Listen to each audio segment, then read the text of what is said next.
What's really good, my people? Welcome into No Catch Up Sports Talk via Chicago. I'm your host, Sean Little. Big Nick the Quick with me, as always.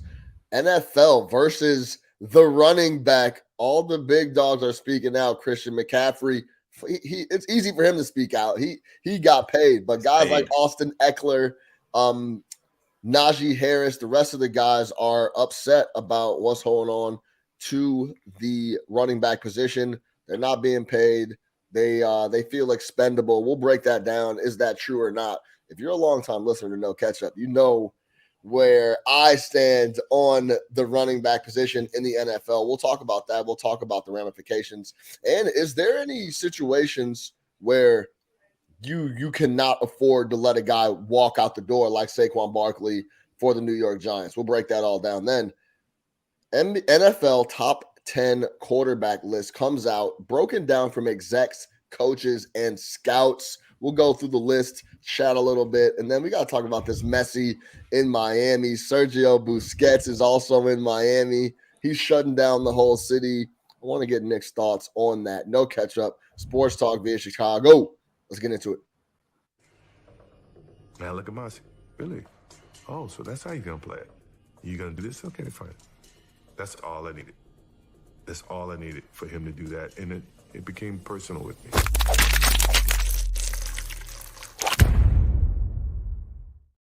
Nick the Quick, what's goody? How we feeling? Summertime, man, chilling. Yes, sir. I finally went to my neighborhood pool the other day. You have a neighborhood pool? Man, across the street. I actually think I saw that when I came up there. I did see that. And Terry was like, "Yeah, we used to go to this pool all the time." Bro, Chicago Public's pool. Yeah. I live over by Holstein Park. Don't pull up on me. But they have a beautiful pool in Bucktown. And the only thing that's tough is that you have to rotate like every 30 or 45 minutes. What do you mean? Excuse me. They give you like a number and they're like, all eight's out? So, for example, they have like adult swim, open swim, adult swim, free swim, open swim, right? So open swim is usually a lot of families, a lot of people. And basically every 45 minutes, they change the block where you have to rotate out. Just keeps people from posting up all day long from 8 to 6 p.m. and sitting at the pool and kicking it. So they essentially just kick you out every 45 minutes. You got to go out, get back in line to come back in and then post up. So it's some very city shit. But is it not like a pool with a bunch of chairs set up around it where like you spend the day? Is it like you go there to swim and you're out type situation? No, they or you can only have so many people in the pool area at a time and that's how you rotate it. No, they have a capacity, but it's a big ass pool. And they have chairs. You can bring your own chairs if you want to come post up. But every 45 minutes they blow the whistle, you got to pack up your shit, go out, and then come back in. Cool.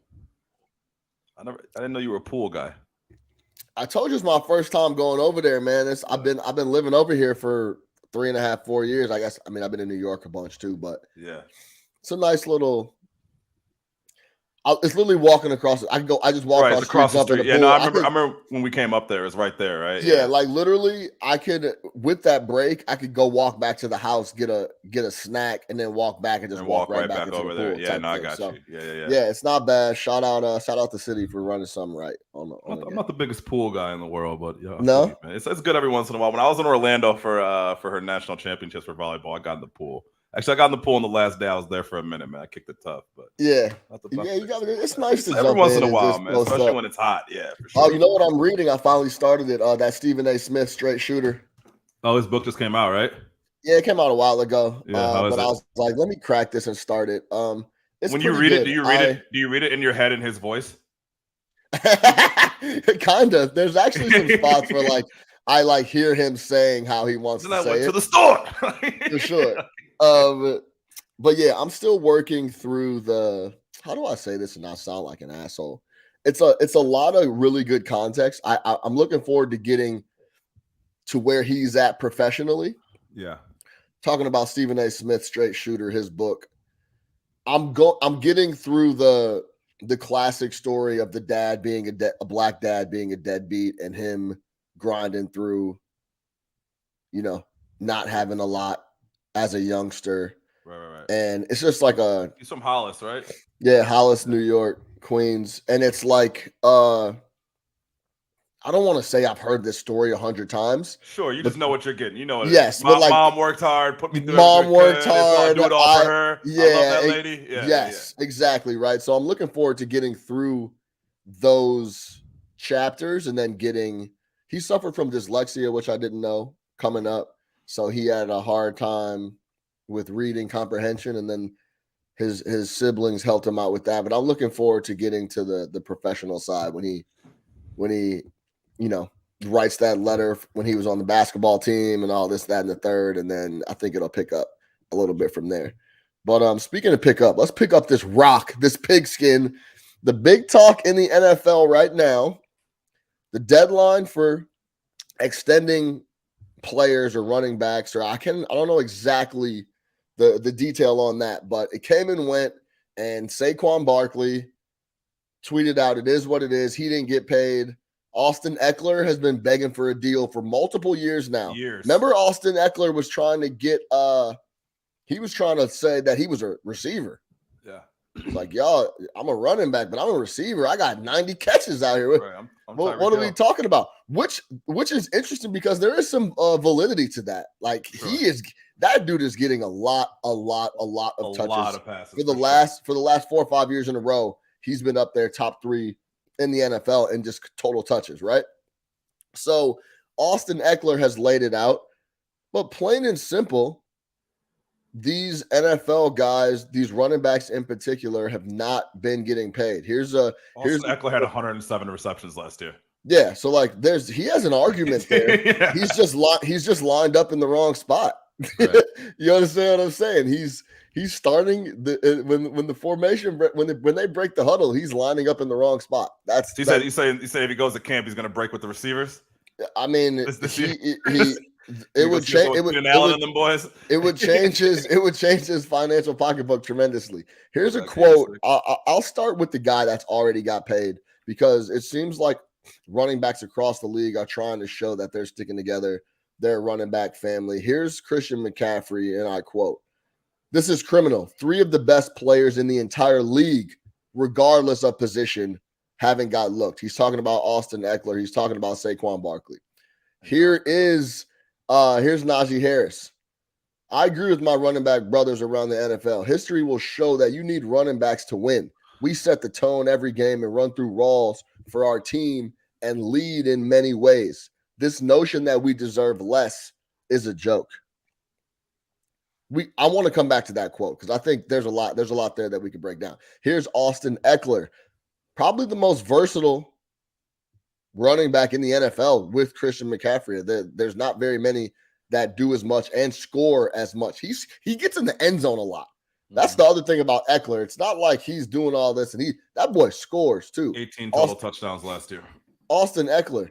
This is the kind of trash that has artificially devalued one of the most important positions in the game. Everyone knows it's tough to win without a top running back, and yet they act like we're discardable widgets. I support any running back doing whatever it takes to get his bag. That was in a response to some guy from PFF tweeting out, Matt Miller, I think his name. This is what you should do with running backs.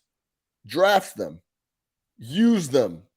If they're good, franchise them once. Back to step 1. Draft them. And that was his cycle on the running back position, which, to be completely honest, is the correct way to go about it. Me personally, I've said this multiple times. I would never be in a position to be in a spot where Saquon Barkley is looking for an extension, because I never would have drafted him in the first place. You understand what I'm saying?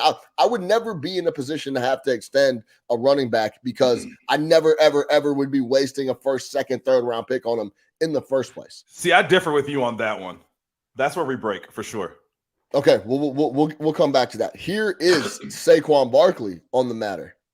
Number 1, if you're good enough, they'll find you. Oh, this is Jonathan Taylor. Excuse me. This is not Saquon Barkley.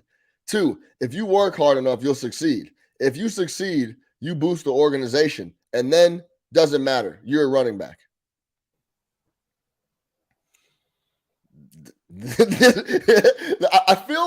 I mean, this is just what it is. Mm-hmm.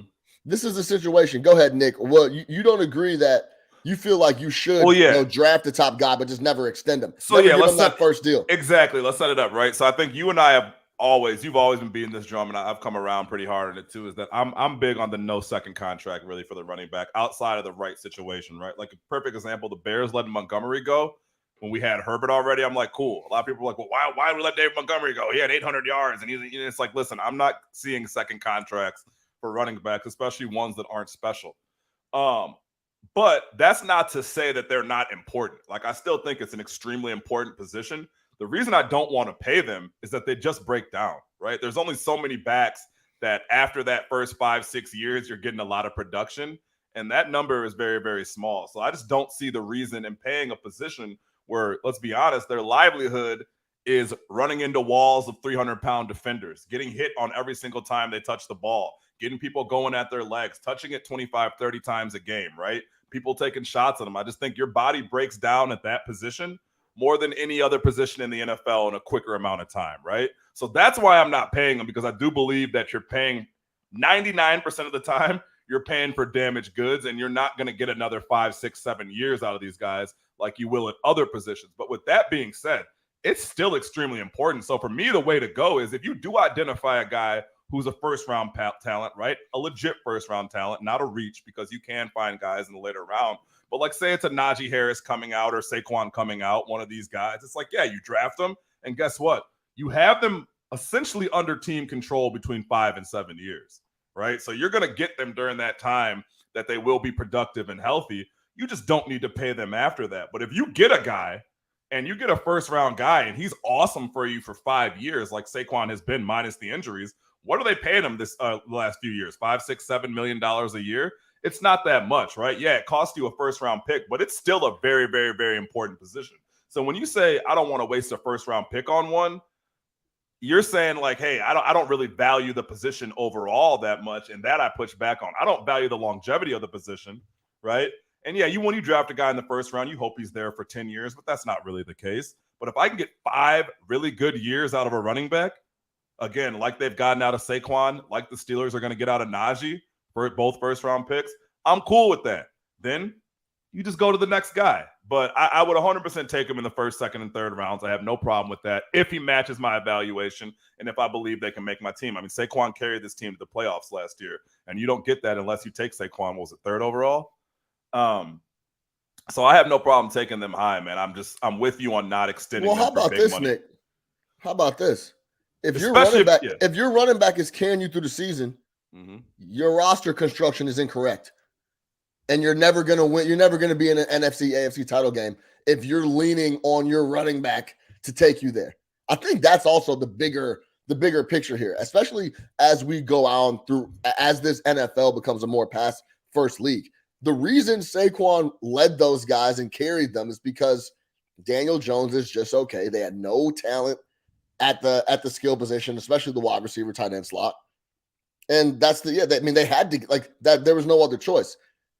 You're going to get to the AFC. You want to know why Burrow and Mahomes are in the AFC Championship every year? Is because they're throwing a rock. Because they're Burrow and Mahomes. But if you don't have that, right, which most teams don't, right,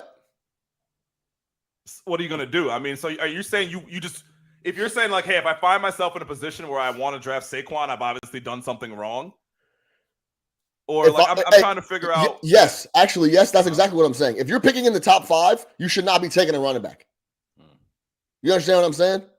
Like, there's no, you have so many issues. Running back is literally the last thing you should be concerned about filling out your roster, in my opinion. Saquon cover those issues for the Giants last year? It's 40% of their offense. I mean, without Saquon, that team wins 4 ball games. You're there, you see it. Yeah, no. Yeah, I mean, I think it was the right. But choice. What are we talking about? But what are we talking about? 1 or 2 year window? 5 years.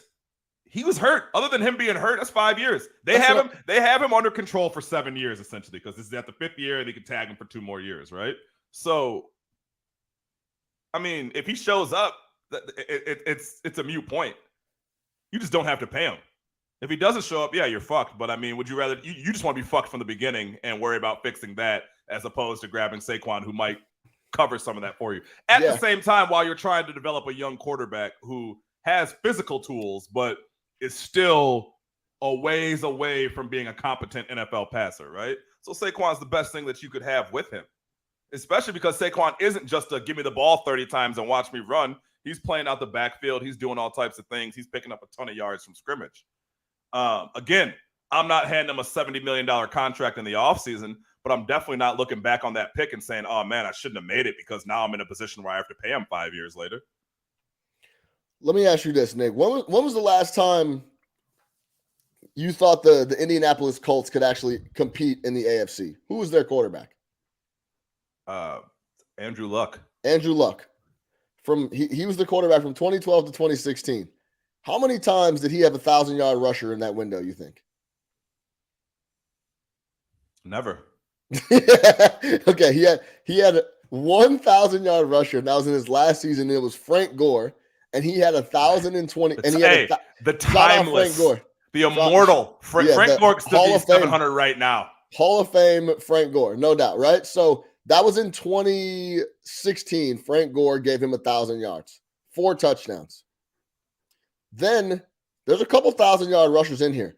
But before Jonathan Taylor, let's be honest, he has been a fucking monster, especially 2 years ago when he played the entire season.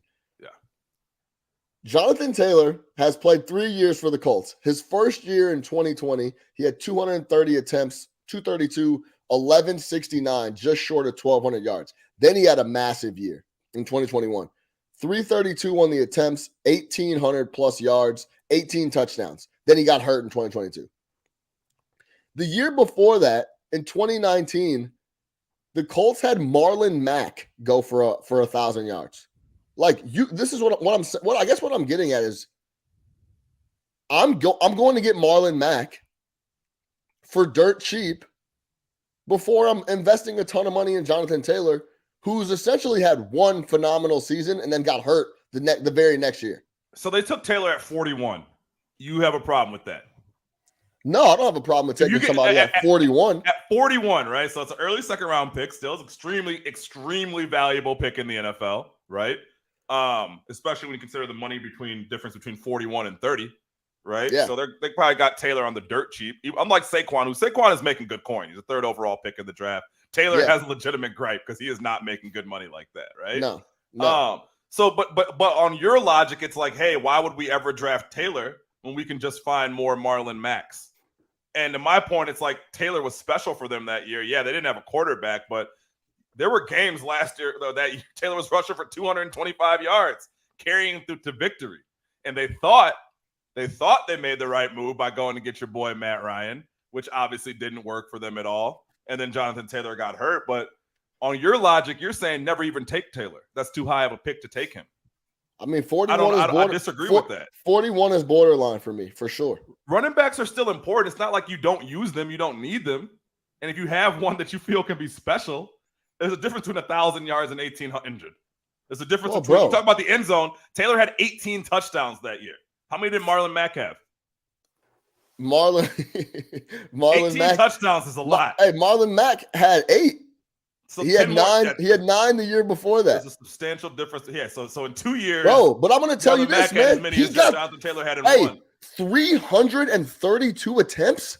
Yeah, that's a lot. They did what they're supposed to do. I mean, average 5.5 yards per attempt. Like if you give, yeah. So I'm him, I'm holding out after last year. There is no way. Yeah. No way. That's a whole different discussion. I'm pulling the Zeke. Zeke gave me the formula. Oh, I had a good second year. Hey, look, check it out. Cabo, Wabo. Yeah. Also, come helps when you have a good relationship with the owner too. Sure. It's like, Jerry. Come on, Jerry. What are you doing, Jerry? You probably like it out there. Jerry, come on, man. You know I've been telling The Rock. You know you like me, Jerry. Yeah. I need that deal, Jerry. And Jerry regretted that instantly. he did. It's a bad deal. It was a bad deal. It was a bad look. But they were also a team that was in a different situation, and it's the Cowboys, and he was seen as a star and all that. He's always liked his running backs. But listen, man, I still am never going to sit here and tell you that I have a problem with taking Saquon at 3 because it follows that philosophy. Draft the running back run him into the ground. Okay, so let me ask you this, Nick. If he's special, franchise him. So then let me ask you this, Nick. So you're taking a running back at 3 where you have control over him for, call it 5. Doesn't 5, 6 at the franchise at the money, top. yeah. Yes, at the top, right? Or but remember that franchise money's coming down. Franchise is the top, is the average of the top $10 million or something. It's like 10.5. That money keeps going down. Yeah, Other than McCaffrey, none of those cats are making over $10 million. Yeah, so. it's 10 point. McCaffrey's it's like not even making $10 million. I think his base is like 1, and he's got like his contract is funny. Yes, but the franchise tag is like 10.5 million for the running back position. Whatever. So you get 5 years of top running back, or are you potentially taking a swing at a guy that you could have on an offensive line for 12? You know what I'm saying? Yeah, that's where like it gets really spooky for me at 3. And maybe Saquon's different because he was his can't miss can get. Like we knew Saquon was going to be good, so I'm not swinging for a guy. And one of the years he's hurt. Yeah, I'm not swinging for a guy. Almost a season and a half from that first 5, he's out for sure. Yeah. So it's like, it's just really tough, bro. And listen, this is coming from me and Nick, who are NFC North, NFC. Hey, forget about North, NFC Central guys. Before it went to North, we saw Barry Sanders. We saw the North division. We saw Purple Jesus. We saw Thomas Jones. I've seen Thomas Jones. I've seen Matt Forte. Matt Forte, your boy. Like we've seen really good backs in this division, and they never, ever, ever were going to win shit. They weren't taking anybody over the top. Adrian Peterson. I'm taking Adrian Peterson. Hey, well, listen, every single day coming out of college. There was no doubt about it. He was a no doubter. For me, my father's favorite running back was Walter Payton. I thought it was Barry. I'm Barry. Oh, you're Barry. He loved Walter Payton. He also loved Earl Campbell, but Walter Payton was his guy because he was from Chicago, and it was just, you want to talk about a guy carrying a squad. Carrying the ball is like making romance. Yeah, exactly. So shout out Walter Payton. We already know. But that was a different era. Different era. Walter Payton, at that time, you're taking a running back number 1 overall because they won a quarterback. They won a Super Bowl with a quarterback who was mid. So we know the deal there. Barry Sanders is the best running back I've ever seen. And I'm starting to get to where Purple Jesus might be number 2. He was like Earl Campbell and Barry Sanders. Barry Sanders is strong, but he was power, shifty, and if he was in the open field, he was going the distance. Shout out Purple Jesus, man. what a career he had. Awesome. And if he wasn't a freak of nature, and came back for 2K. For 2K. Like if he wasn't a freak of nature, he wouldn't have played too much longer than, I don't know how he played as long as he did, to be honest. Well, and the comparison to that would be like a guy like Chris Johnson, who for like 3 years was the best running back we had ever seen. He's rushing for 2,000 every single year, and then it's over with. Yeah.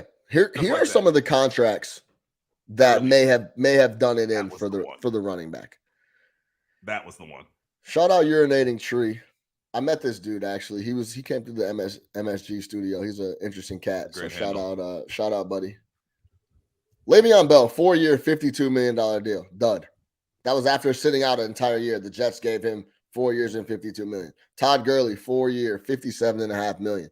Banged up. Wasn't that after his second year too? That was another one where he got paid very early, right? Zeke Elliott, 6 and 90. You got quarterback money. Oh, gee, that's one of the worst deals of all time. David Johnson, 3-year, $39 million. Never heard from David Is he still Johnson in the league ever again. Yeah, never. Signed. I think that was with the Cardinals. It was with the Cardinals. Yeah. Never heard from David Johnson again. Le'Veon Bell sat out the year. He was doing music videos, rap videos, he was doing rap videos, everything. Fat. Never, ever, ever was the same. A great back for the Pittsburgh Steelers. Wonderful. For years. Similar. He was like an Austin Eckler type. He was in the pass game. Le'Veon was nice. Le'Veon was awesome. Le'Veon was nice. Shout out. Kind of a head case. A little bit of a head case, but Le'Veon and AB. Either way, I'm just never paying the running back position because there's just too many you can go and get. You could see guys even on the Bears, bro. Tariq Cohen shouldn't have got that deal he got. That was crazy. Like haven't seen him since. It just is what it is, and it's a shame that that's the case. But there's so many young players that with the right scheme, I also think a big part of this is the schemes have come along San Francisco 49ers. The schemes are now so good that they could put anybody that's has a little bit of size and quickness in a spot where they could be very effective. Well, you see more teams pick up this zone running scheme, which was initially Mike Shanahan. So if we really want to go back to never paying running backs, Shanahan, the QB killer, he killed RG3. He'll never let him that down ever. And we don't talk about that enough. That's not brought up enough. He's kind of forgotten. He destroyed his career. Your job was to protect the player, and you threw in a player that literally had his knee was tore the fuck up in a playoff game and had him running naked bootlegs. Yes, but that's neither here nor there. He was doing this in Denver. Real. Yeah, it was real. No, go back. He had him run a naked bootleg on a torn ACL. Yes. A naked bootleg. For those that don't understand, that's when you send your quarterback out there with absolutely nobody protecting. Tell him to go wide. Yeah. Yes. Yes. So listen, he was doing this. He went from Terrell Davis to Mike Anderson. I mean, there was like an 8-year stretch where they had like 5 different guys. CJ something or another, I think they had like 5 different guys rush for 1,000 yards during the Shanahan Denver era, right? And obviously Kyle's replicating the same thing. I mean, we've seen Breida. We've seen, who was my man that went to the Super Bowl with a couple of years ago? What's my man's name? You know what I'm talking about. He used to play for the Bears. Name starts with an R. Raheem Mostert. Yeah, Mostert. Yeah. All these random guys that he just kind of brings in there, which I thought it was kind of crazy that they paid all that money to McCaffrey. And I get McCaffrey's a little bit different. Yeah. But again, if you can scheme up right, like, yes, you could probably scheme a guy to 900 yards, right? If he's okay, maybe 1,000, right? So I definitely agree with you on that. And that's why I'm with you on the not paying him on the second contract. Like I for sure 1,000% with you on that. But there are guys who, again, from a talent level, can get beyond that. And I don't have a problem with taking them high in the draft, especially if it helps complete my football team. So I get you on the Saquon. If you're picking third, running back might not be where you want to go. But for instance, I don't have a problem with the Steelers where they took Najee at 10. And that was during the last year of Big Ben. You still thought you could probably do some things. I mean, they're still a fucking playoff team somehow. Shout out Mike Tomlin. But I have no problem with that, man. But I'm not giving these guys a second contract. It's a tough situation, though. Regardless of how you look at it, it's a tough situation. I did hear this morning on Get Up, they're like, well, there's going to be a pushback because kids are just going to stop playing running back. That's cap, right? Most people aren't going to make it to the NFL. And as long as they're still handing out college scholarships for running backs, kids are going to play running back. If that's the best position that you play and that's the position that you're meant to play, kids are still going to play it. So I don't know where this goes in the future. I don't think that anything's going to change. And another thing is, clearly this is a league thing. When the league decides as owners that we're not going to do something, they do it together, just like Lamar Jackson. No matter what the situation is, because the Giants, if you really want to be honest, probably need to sign Saquon because Daniel Jones is not getting you back to where you were last year. And it took a lot of scheming on Dayball's part to make Daniel Jones become a winning quarterback. But a lot of that was helped by Saquon. So even in a situation where if you're the Giants, it's kind of like, hey, this makes sense for us to pay him. The league has spoken. We're not resetting the running back market. We're not paying Lamar Jackson. We're not resetting the running back market. This is where we're going right now, right? This is a league decision. There's no way that all these guys don't get paid. There's always one dummy in the bunch, except unless you have all decided we're not paying a premium at this position.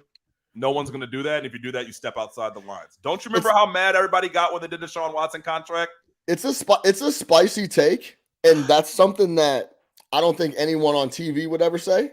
I believe, but that is, I think there's some validity to that.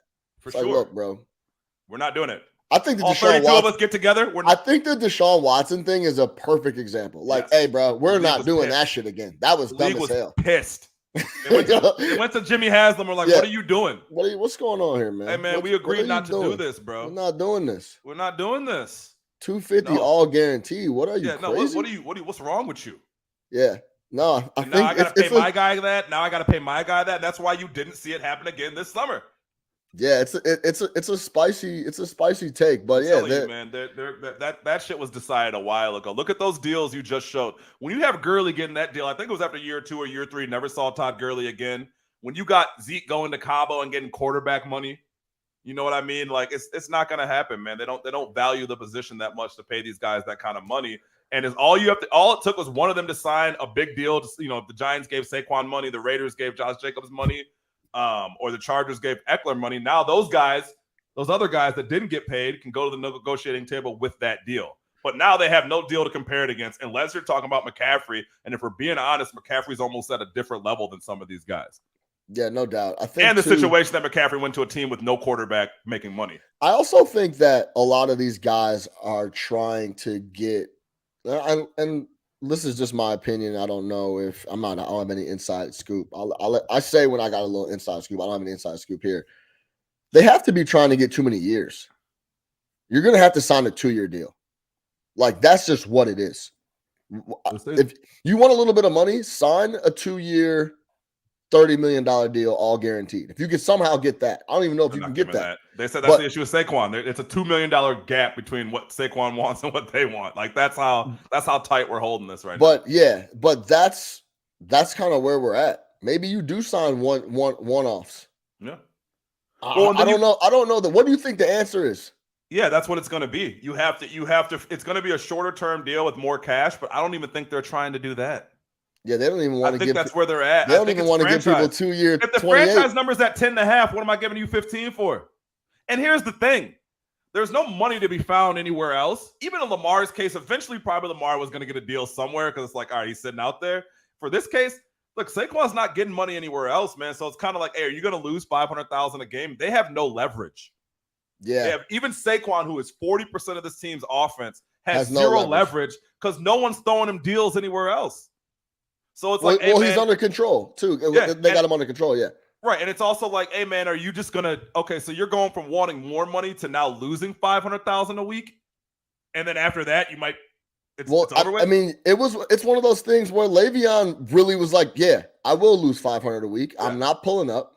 And it worked out for him, didn't work out for the Jets. But the decision hadn't been made at that point. You know, now the decision, like I just told you, the decision has been made by the ownership group. It's just not happening. Yeah, like you could sit out all year and next year, like I'm still not giving you any. Fuck. So I think it's a lot of different things. I don't know what you do. I think as a running back, you kind of just gotta. And if you can't catch it out the backfield, forget about it. So like Jonathan Taylor is really in a situation. He's a running back. Yes. RB. Yes. Purely RB. Like hand me rock. You know, I do my thing. And then you look at it.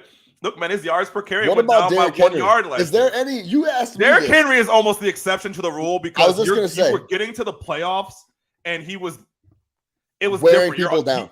Your team was just designed to give him the rocks. We talked about it. You knew what was happening every single play, damn near, and it didn't really matter. So I don't know, but you can look the same way with Saquon. It's like shaky quarterback playoff team. Yeah. So if you're solid at quarterback, you're absolutely not paying the running back. I see. Man, so like if I'm the Chargers, Eckler, I'm like, hey man, we're good. We got to pay Herbert a landmark deal next offseason, right? Yep. Burrow, Herbert, few guys are up next year. They're gonna Henry got a little bit of money though. He did. But like for example, Derrick Henry has led the NFL in rushing attempts 3 of the last 4 seasons. Yeah. He went 2019, 303, 378. And then last year, or in 2021 with Jonathan Taylor, he got hurt a little bit. Yeah. So he didn't play as much. And then last year he had 349. Yeah, they're running him into the ground. Like I'm going year to year with him. I'm not giving him a bunch of money. Yeah. It's just not happening, bro. I forget what the number is, but there's only there's like a statistic after your third year of 300 plus carries that the production just goes crazy down. So yeah, I mean it's and then so like I just laid out Derrick Henry has led the league in rush attempts in 2019, 2020, and 2022. If you go back to attempts, the only player to even go back-to-back seasons in attempts, you'd have to go all the way back to Ricky Williams in 2003. It's Ricky Williams. He Miami was 2002, 2003. Miami was running Ricky Williams through the ground.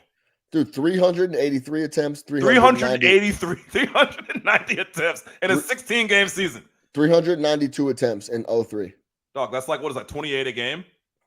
393 divided by what, 16 games? Since I'll take, you still owe me a steak dinner, but I'll wipe it off the board if you 25. could pick this running back out of the stable. In 2000, Eddie George had 403 attempts. Since 2000, only one running back has had more than 400 attempts. Who is player? Since 2000, Eddie George in 2000, Sean Eddie George. Alexander. That's a good guess. It was Larry Johnson in 06. Shout out Larry Johnson. I wouldn't have 406. He had crazy. It was like 1,800 yards or 2,000 yards. 416 attempts, 1,789 yards, 17 touchdowns. Yeah, hey, man. Sick. Hey. And then was out the league right after that. Hey, bro. MVP Sean Alexander in 05. 370 attempts, 1,880 yards, 27 touchdowns. And he also if we're being that real, is insane. If we're being real, 27 rushing touchdowns for Sean Alexander in Seattle. If we're being real, he left about 300 yards out there because Sean Alexander wasn't taking any contact. Dude, Sean you thought Forte ran out of bounds. Sean Alexander was looking for White every single time he got his first down. 27 rushing touchdowns will never be broken. Was that the record? I thought it was wasn't LaDainian? Didn't LaDainian have 31? No. I think rushing only. I think that has to be the record.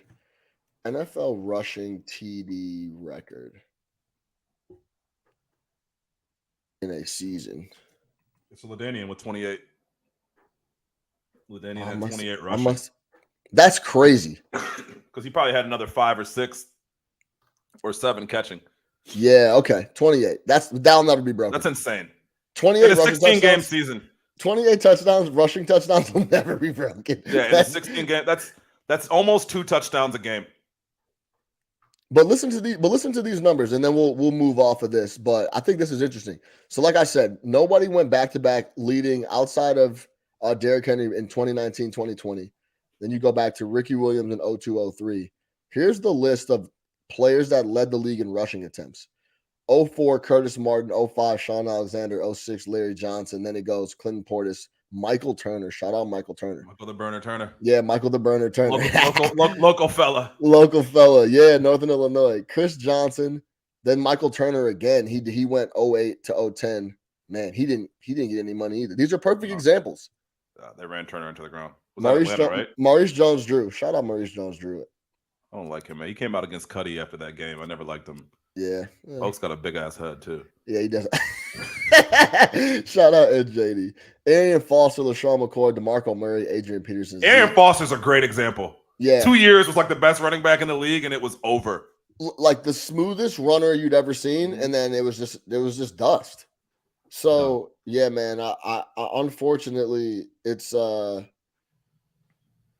that's just what it is with the running back position. I don't know the answer. I don't know how we did 40 minutes on this, but we did. Shout out the running backs, and I hope. Hey, and like we said, you already know where we stand. I want every single player to get paid. I love it when people get paid and it doesn't work out. I have no angst against them at all. They did what they were supposed to do, especially in football. Yeah, it's completely different. It's a tight window. Completely different world when we're talking about football. And real quick, I'll say this, right? For these running backs, it's funny with NFL free agency because the end of it happens during NBA free agency. So a lot of these guys are also like, if you're Saquon and you just watched Jeremy Grant get $30 million a year and you can't get 12, it's like, come on, man. Like everybody's getting paid. It's just everybody's getting paid around me and I'm not. Yeah, it doesn't help when the NBA money's getting out like that. Isaiah Stewart just got $54 million. But they only got 12, 13 guys on the roster, man. I know. I'm just trying to tell you. But it is tough when you look at you play for the most profitable league in the entire world. Yep. You carried a team on your back. They made tons of money. The Giants made tons of money last year. And it's almost, you just feel slighted. You feel cheated. But it's just It's just what the business is at the moment, and I don't think it's going to get any better for a lot of these guys, unfortunately. Unless running So backs start throwing the ball 30 times a game, it's just not happening. yeah, or they start stretching the field like Cheetah. Better start playing defense. It's you don't want to play defense you either. better be Charles Woodson. You better, yeah, you don't. Yeah, exactly. You better be going both ways. Maybe they, yo, put me in, coach. Yo, maybe running backs just got. Hey, look, bro. This is how I'm gonna get paid. Like Austin Eckler might have to go out there and play slot corner. Look, he might have to play nickel. I'm a nickel corner. Yo, maybe that's how they get paid. paid. Put me as the third down rusher. I'm Saquon. I can go forward. That's it, downhill. Yo, maybe that's how running backs get paid. They're like, look, I'm gonna put up 1,600 on the offensive end, and then I'm also a nickel corner. Yeah, get you a couple picks. I get you. Like I'm going both ways. And you know, if I get the pick, that shit's going 6. I'm going both. Yeah, if I get the ball, get that open field, it's over with. I'm coming home. That's how you gotta get paid. Hey, I play corner. Saquon guarding Cheetah in the slot. I play corner, and I'm a nickel. I play corner, nickel corner, whatever you need, and I will go for 1,800 yards. I'll do this for 5 years. I block field goals. Yes, and and I'm the gunner on the punt team. I can also long snap. Listen. I'll cover all. Oh, you don't want to pay me? I'll play 4 positions, bro. Listen, you can say, hey, you know that dude over there making $1.5 million? Yeah. I'll take his $1.5 million. This nickel corner. Have you seen me punt? Coach. Yo, this nickel corner making 3. I'll take his 3. I'll do that. Spot. Yep, punt returner. That ain't no problem. That's nothing. I could do that. That ain't no issue. So that's how you get paid if you're running back. You just, sure, bro. You play 3 or 4 positions, and then that's how we do it. Shit. That's how it's gonna have to the be. helmets on Monday if you need me. Anyway, I can save the organization. You can bring it to me. How can I save the organization, man? You want me to drive the bus? Fine. Just pay me. Is it guaranteed? That adds up to about $6 million. So give me my 10 on the franchise, and then give me that other 6 for the 3 other positions I'll be playing, and then we'll keep it moving. Break down film. We can do whatever you need. That's it. That's what we'll do. That's how we just figured it out, Nick. That's how we pay. That's how we get running backs paid. Mr. Barkley. Yeah, that's what you got to do. Yeah. So, all right, let's move over to this top 10 NFL quarterback list. This is done. This is on ESPN.com, ESPN Plus, exclusive content, they call it. But they went and talked to executives, coaches, scouts, and they have ranked the top 10 NFL quarterbacks. This is written by Jeremy Fowler. We know who number 1 is. So we don't. Hey, and actually, speaking of that, let's talk about something for a second. I'm only 3 episodes in. Okay, so no spoilers, but no spoilers. Hold on. Talk about this list. Talk about 10. I got to take this call real quick for the delivery. Yeah. So number 1, obviously, in my opinion, I know Sean's going to disagree because Sean loves Aaron Rodgers. Number 1, Patrick Mahomes. Number 2, Joe Burrow. 3, Josh Allen. 4, Aaron Rodgers on the new squad. Justin Herbert coming in at 5th. Then Hurts surprisingly at 6th. We'll talk about that. Lamar at 7th. Trevor Lawrence at 8th. Dak at 9th. And then rounding out is Matthew Stafford at 10, which we could really talk about that. Shocking. Matthew Stafford was brutal last year. Yeah, shocking. Was literally spraying the ball all over the place last year, not to Rams players. I think it's we'll talk about that. I guess the piece. Yeah, let's talk about Stafford at 10. Is this purely off of the fact that they're just saying, hey, his elbow was bad last year, he'll be back, and because the year he was healthy, he won the Super Bowl. He turns it over at an all-time clip. No, at an all-time. At an all-time clip. And always has. Always has. Correct. Turns it over at an all-time Super Bowl or not, always has turned the ball over at a very, very, very high clip, and it really reared its ugly head last year if you watch them play. Yeah, I think that's bullshit. I would have no problem putting Cousins ahead of him. You know how I feel about Kirk Cousins. I will say this as we're going to talk about quarterback. Kirk's just a good guy. He's just a wholesome guy. He really wants to do well out there. Like, you want to hate him, but he's just so fucking like I'm gonna tell you makes you like him.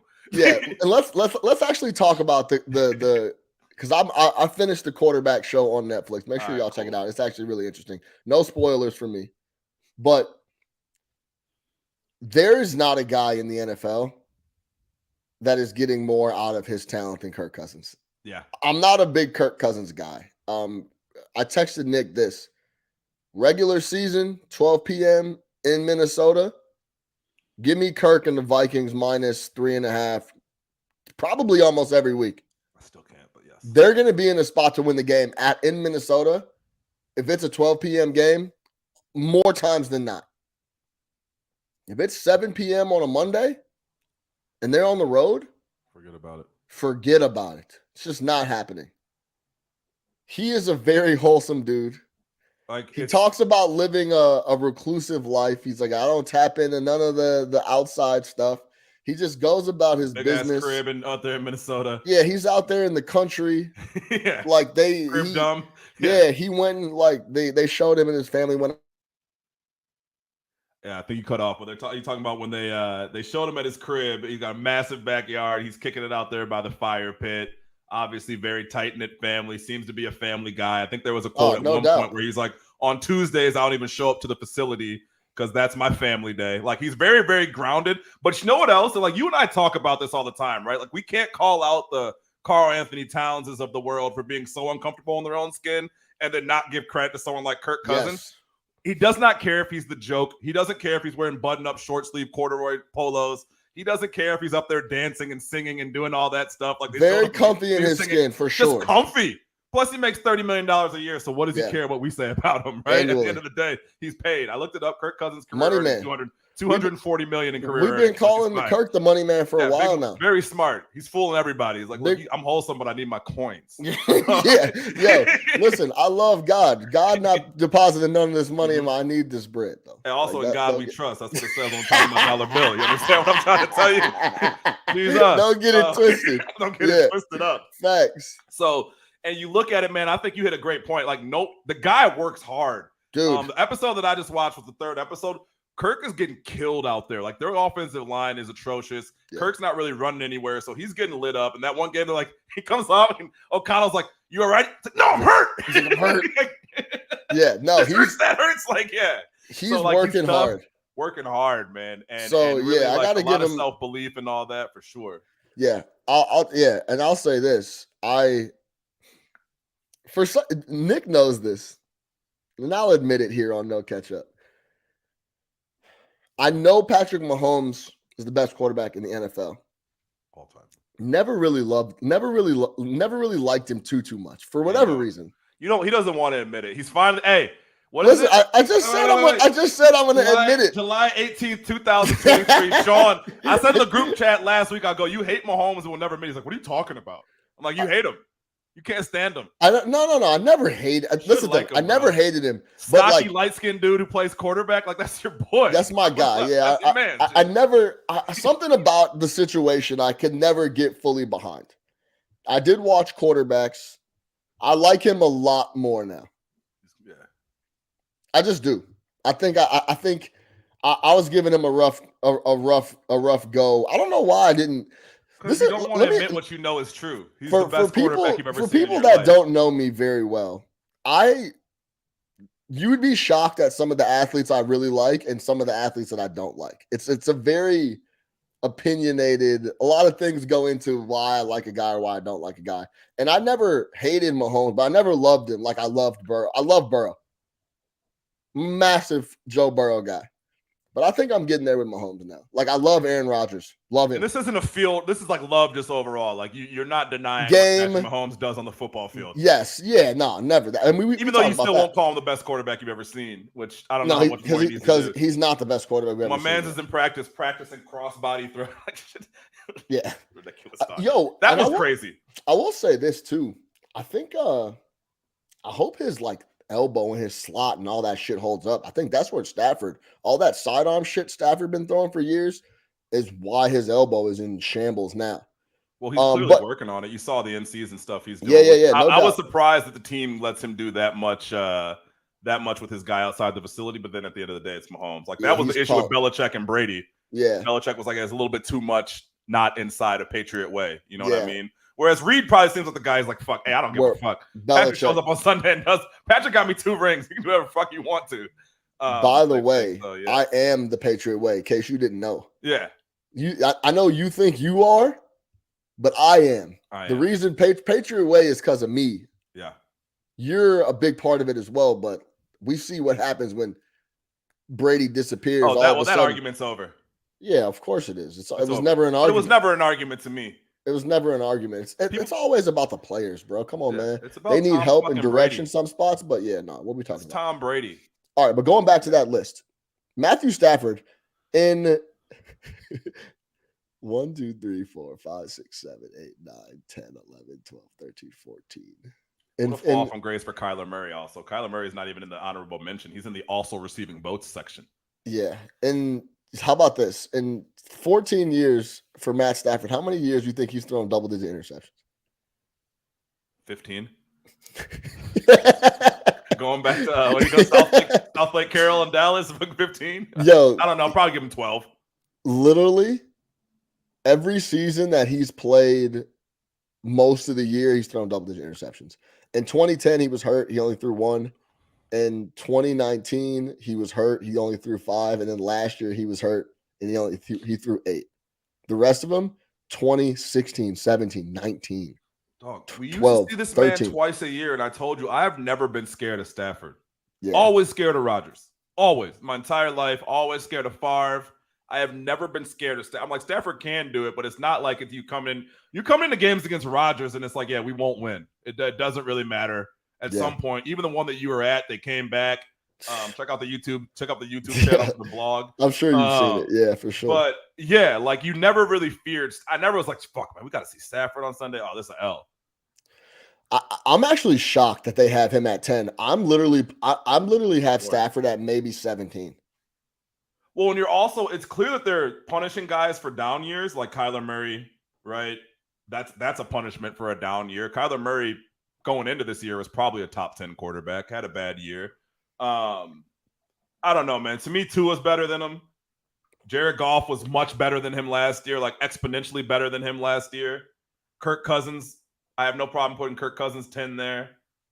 Shit, the other Tua, all these guys to me were better than Stafford last year. No, it's no question. Yeah, he missed 8 games because of the elbow, but yeah, Tua was almost the MVP for the first half of the year. Yeah, this is just a historical piece. Dak at 9. Any issues with Dak at 9? He's Trevor Lawrence at 8 is too high, bro. This dude's getting too much. This dude's getting too much juice. I'm not trying to hear that. He's not better than Dak. I don't want to hear. Not better than Dak. So you know how I feel about Dak, man. It's fine. Yeah, I mean, I think the top 5 is. I mean, it is. Top 5 is pretty rock solid. Mahomes, so you're good with Burrow, Allen, Rodgers. I think Rodgers is better than Allen. I think Hurts is better than Herbert.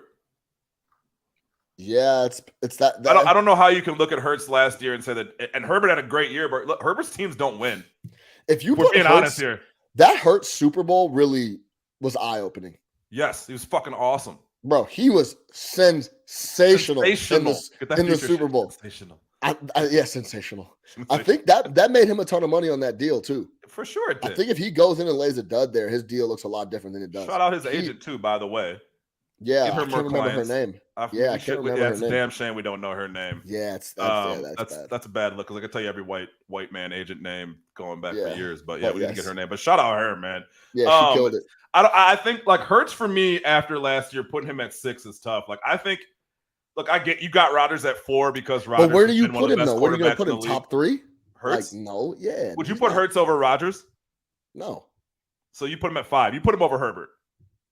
One spot up. Give me top 5 for Hurts. Yeah, maybe. He's over Herbert. Herbert hasn't won game. Herbert hasn't won. I know the talent is there with Herbert. Like obviously, hasn't won the games.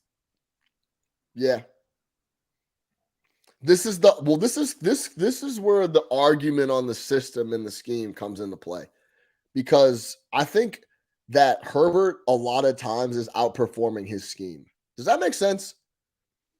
When a quarterback is out there doing things in the face of this of bad schemes sometimes. Yeah, Anthony Lynn is the coach for. Shout out Anthony Lynn, man. I'm not sure. We need to keep that clip queued up too. Like, what were you thinking out there? He goes, I'm really not sure. He goes, no. I think he said, I don't know.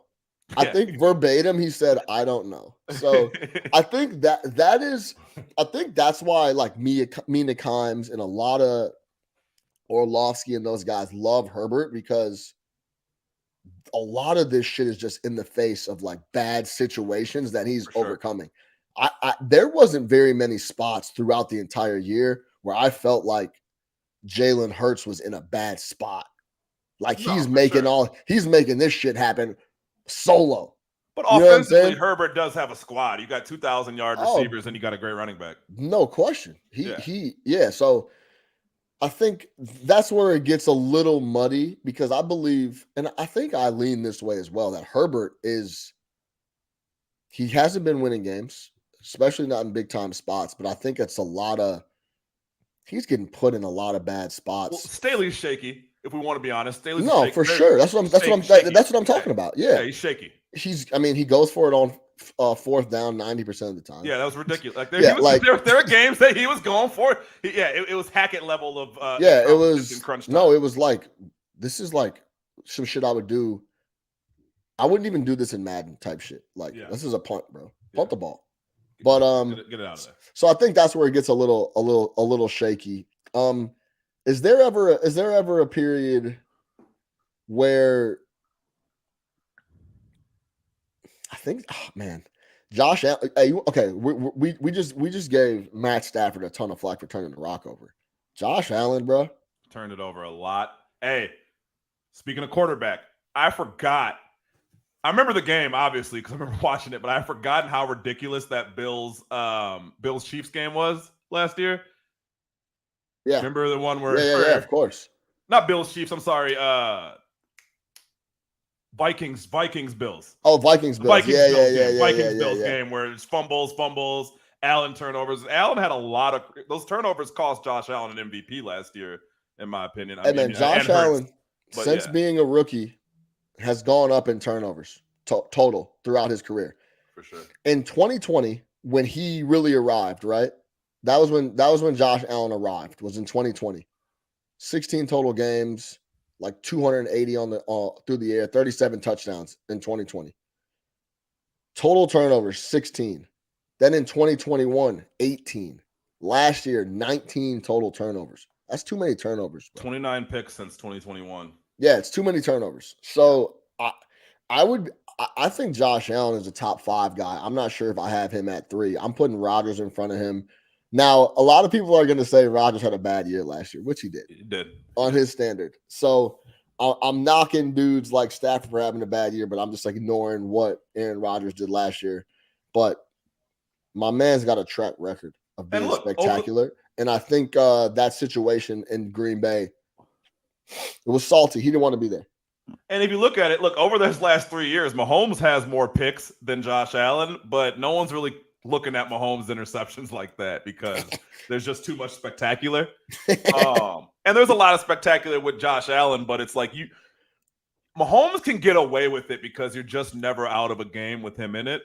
Whereas guys like Allen and to a lesser degree like Dak Prescott, whatever, like these guys, or to a bigger degree, I guess Dak Prescott, these guys can't throw those picks. That's something that Rodgers figured out a long time ago. Don't turn the ball over. Just never turn the ball over and you're good to go.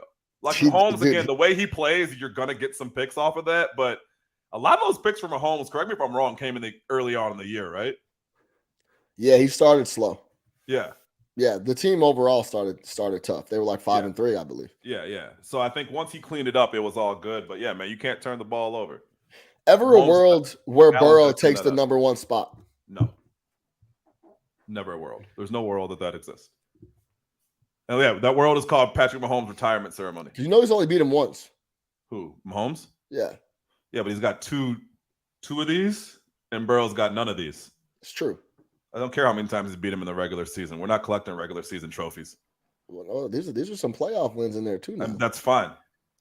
Some AFC title games in there too. See, this is what I'm talking about. This is what I'm talking about. No, I don't know. Hey, listen, man. No. Let's keep it real. I don't know what this man has to do for you to say Patrick Mahomes is head and shoulders above everybody else doing anything in the National Football League. What do you need to see? They got rid of all. He's not. His number one receiver was Juju Smith-Schuster. You think he's head and Kelsey? He's head and shoulders better than Burrow? They lost Cheetah, and he won a Super Bowl. You lost a guy with 1,800 receiving yards and like 20 touchdowns last year, and you won a Super Bowl. Yeah, he's the best I've ever seen. I don't know why. I don't know what you need to see. I don't know what you need to look for. I don't even know what improvisational plays you have to see. I don't know how many fucking behind the backs, cross body going one way, throwing the other, just winning plays you need to see from this man. Is it how he runs? Does that bother you? Is it the shitty walk? Does that bother you? I need to know what it is. Is it the hair? Because everything about what did I say? Mahomes is this is a hefty light-skinned dude who likes to throw the rock. This is Sean Little. Yeah, I like Mahomes. He's the best. He's the best quarterback in the NFL. I can't ask you if Burrow if I can't ask you if Burrow could take the spot. I told you, Joe Burrow's receivers don't adjust, and I've never seen anything like it. It's the best. He throws the prettiest ball in the NFL. Joe Burrow throws the best ball in the NFL when it comes to accuracy, right? No question. Again, receivers do not adjust. Hands here, ball here, every single time, right? But he is not Patrick Mahomes. He's just not. He can't move like Mahomes, and that's nothing against Burrow. Nobody can. Nobody that I've ever seen plays like Mahomes. Nobody I've ever seen plays outside the whatever the play call is like Mahomes. I've just never seen it. Yeah. No, you're just not out of it with this guy. He's gonna win 6 Super Bowls. Yes. 6 of them. How old is Mahomes? 25? Stay tuned. We got 4 more. We'll leave it there. Boys, he's 27. Patrick Mahomes, 27 years old. That's a long time, man. It'll be fine. So shout out Big Red. For as long as Big Red's around, they're gonna be in. Andy Reid. Yeah, and shout out Andy Reid for keeping Eric Bieniemy around too, man. Shout out Andy for that. Not anymore. You think Bieniemy's no, cap? for all those years. Yeah. Hey, Bieniemy doesn't do anything. I'm texting me in the morning. Hey, I don't know. Hey, maybe it's just how they edit. Maybe how they just did the edit. Too much Nagy for my liking. Oh my gosh, so much Nagy, bro. Oh my God. It makes me sick. I almost broke the TV. Please, get him off my screen. If I never see this guy again, that's fine with me. Yeah. Oh my God, so much Nagy. You're on episode what? 3. I've seen. Yeah. Oh my God, dude. Yesterday I saw like 8 minutes of Nagy. Yeah, is there more Nagy coming? Well, because Mariota gets benched, so they don't have a lot to do there, and then the Vikings lose in the first round to the Giants. So like the last two episodes are Mahomes. And also, you could have picked someone more interesting than Marcus Mariota. The guy is boring as I mean, look, I think they tried to get top of the game, middle of the road guy, and then a guy that's like on a bounce back, with a big name. Obviously, Mariota, big time quarterback at Oregon, won the Heisman. Yeah. So I think that's what they're trying to do. Should have given me Jameis on QB. Backup Jameis never playing would still be spectacular.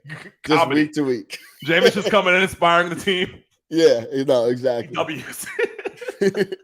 All right, let's get out of here on this Messi to Miami, Inter Miami. He got introduced. People were waiting in line in the rain for hours and hours, packed out the stadium. Him and Sergio Busquets, who were longtime treble winners, all types of shit in Barcelona, are now in Miami. And I guess I just wanted to ask you, essentially, this would can you imagine being on a team, an MLS team that's middle of the road, not very good, and then literally the best soccer player potentially of all time shows up and you're in practice with him. It's like MJ showing up to the Kankakee fucking whatever. You know what I'm saying? Yeah. Talk to me about the Messi impact. Yeah, the Kane County Cougars. Messi's impact I guess that whole edition. And is this going to make you watch any MLS? All right. So to answer the questions, make me watch MLS? No. But I think it's massive for the MLS. And I think the MLS's biggest thing that they're going to do is people going to games. And it's absolutely going to bring people to games, right? I don't know how many games they play. I don't know how many away games, but all those away games are going to be sold out. And obviously every game in Miami is going to be sold out, right? And now as you start seeing dudes making some of these big money moves, it might make the MLS more attractive. I think that's what you thought initially when Beckham came over, but the U.S. wasn't in the same place with soccer as it is right now. Soccer's on the come up, right? Better quality. For sure. And soccer just in general, like the American appetite for soccer is the highest I've ever seen it, right? At this point. So I do think that there's an appetite for it. So bringing him over, I understand why they made the deal. If you're Apple, I definitely understand why you made that deal, because you want to get that MLS streaming service off the ground. It's not going to make me sign up, but it will make some people sign up. It's going to make some people sign up for sure. And if he's on TV, I'll watch the match. You know what I mean? For sure. I'll check out Messi and see what's going on. When they come to play the Fire, if I can get a ticket, I'll absolutely go see, because it gives me a chance to see Messi in person, which I won't have an opportunity to do. I know you have. A couple times. So, yeah. So, for sure, man, I love it. I think it's great for Miami. I think it's awesome for Inter Miami. I think it's great for him, too, because even though he's obviously Messi and he's a massive star, just seeing him be able to go to a grocery store, and I texted you guys this when I saw it. I'm like, Messi probably hasn't been able to go to a grocery store, what, you said 20-plus years? Yeah, since he was a teenager? At least 16, 17 years, easy. And eventually people recognize him, so whatever. But the big thing is like his wife, right? Like in Barcelona, his wife can't move. In Miami, she can go wherever the fuck she wants. Yeah, no one's gonna know. No one's gonna know who she is. Yeah, she can go, and little shit like that. Like, look, being able to go to the grocery store, being able to run to Walgreens and get a case of water. You know what I mean? Like, she couldn't do that in Barcelona. She probably couldn't do it in Paris. Couldn't do it anywhere in Europe, where she's going to be able to do that in Miami. So, man, I think it's great, man. I think if it can bring more people over, I think that the biggest competition you have, though, is these Saudis who are essentially signing all these other guys who would hopefully get to MLS. So we'll see, man. Stay tuned. Great move. Will not get me subscribing. Are you going to get the subscription? No. Yeah. As I get older, I want to watch the best of the best. So any soccer time I'm going to be watching is going to be the Premier League. It's going to be that's it. That's really about it. Listen, that's the best league in the world. I'll watch a little La Liga. I'll watch Real Madrid, etc. But like, I'm not wasting time watching. I don't care if Messi's on the team or not. I'm not watching Inter Miami, the Timbers. I'm pretty much watching Premier League. I think we were watching Inter versus AC, and I was like, man, this is a little bit different. This is the Prem. Yeah, this is not. This is not the a little Premier bit League. different. So to come That's a down, big reason why we don't. I think. Go ahead. But I'll go. I will for sure go. Yeah, for sure go. I think it's just one of those. That's like one of the reasons I don't watch college ball either. Yeah, if I want to watch basketball, I'll watch basketball. I'm not too interested in watching college hoops. So, all right, that'll do it. Big Nick the Quick, Sean Little, No Catch Us Sports Talk via Chicago. Make sure you subscribe. Tell a friend to tell a friend. We'll see y'all soon. We out of here.